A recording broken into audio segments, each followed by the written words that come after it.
Bengal Fifth Hospital, the first fully NABH accredited multi-speciality corporate hospital with affordable and quality healthcare services. Have faith, Bengal Faith. Bardhaman শহরে 16 নম্বর এবং 22 নম্বর ওয়ার্ডের বর্ধমান দুর্গাপুর লোকসভা কেন্দ্রের তৃণমূল প্রার্থী কীর্তি আজাদ নির্বাচনী প্রচার। কীর্তি আজাদের সঙ্গে ছিলেন বর্ধমান দক্ষিণেশ্বর বিধায়ক খোকন দাস, জেলা যুব তৃণমূল কংগ্রেসের সভাপতি রাসবিহারী হালদার, জেলা তৃণমূল ছাত্র পরিষদের সভাপতি স্বরাজ ঘোষ, শহর তৃণমূলের কংগ্রেসের সভাপতি তন্ময় সিংহ রায় প্রমুখ।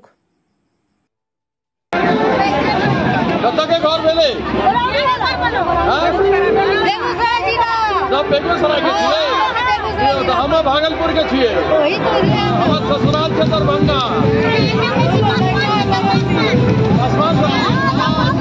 बहुत बढ़िया सभी राजनीति का वोट दिया।